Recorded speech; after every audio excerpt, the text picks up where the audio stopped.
بسم اللہ الرحمن الرحیم۔ السلام علیکم ناظرین۔ وزیر اعظم عمران خان سے عالم دین مولانا طارق جمیل کی ملاقات۔ ویڈیو کی مزید تفصیل میں جانے سے پہلے حسب معمول نئے آنے والے دوستوں سے گزارش ہے کہ وہ پہلے ہمارے چینل کو سبسکرائب کر کے بیل کے نشان کو دبا دیں اور اس ویڈیو کو لائک کرنے کے ساتھ ساتھ کمنٹ باکس میں اپنی قیمتی آراء سے ہمیں ضرور آگاہ کریں۔ وزیر اعظم عمران خان سے معروف عالم دین مولانا طارق جمیل نے ملاقات کی۔ ملاقات میں باہمی دلچسپی اور مذہبی حوالے سے بات چیت کی گئی۔ میڈیا رپورٹس کے مطابق وزیر اعظم عمران خان سے وزیر اعظم ہاؤس میں ممتاز عالم دین مولانا طارق جمیل نے ملاقات کی۔ ملاقات میں مذہبی ہم آہنگی سے متعلق بات چیت کی گئی۔ بتایا گیا ہے کہ وزیر اعظم عمران خان نے مولانا طارق جمیل کا پرتپاک استقبال کیا۔ ملاقات میں معاون خصوصی نعیم الحق بھی موجود تھے۔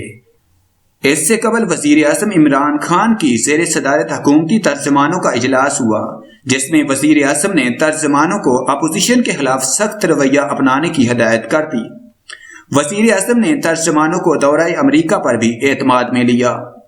اجلاس میں چیئرمین سینٹ کے خلاف تحریک عدم اعتماد پر مشاورت کی گئی، جس میں حکومتی رہنماؤں نے وزیر اعظم عمران خان کو سینٹ میں حکمران جماعت اور اپوزیشن جماعتوں کے سینیٹرز کی نمبر گیم سے آگاہ کیا۔ وزیر اعظم عمران خان نے کہا کہ ترجمان عوام کے سامنے حکومت کا مثبت چہرہ اجاگر کریں، احتساب کا عمل بلا تفریق جاری رہے گا۔ انہوں نے کہا کہ کرپشن کیسز میں ملوث لوگ خود کو سیاسی شہید بنا رہے ہیں۔ کرپشن کیسز میں سزا یافتہ افراد عوام کو گمراہ کر رہے ہیں۔ عمران خان نے کہا کہ معاشی بحران سے نکل آئے ہیں، اشیاء ضروریہ میں ہر ممکن ریلیف فراہم کر رہے ہیں۔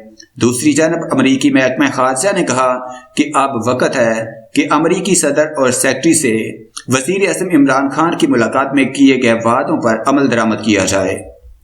میڈیا رپورٹس کے مطابق ترجمان امریکی اسٹیٹ ڈپارٹمنٹ مورگن آرٹگس نے پریس بریفنگ کے دوران مختلف سوالات کے جواب دیے اور اس دوران پاکستان کے معاملے پر بھی بات کی گئی۔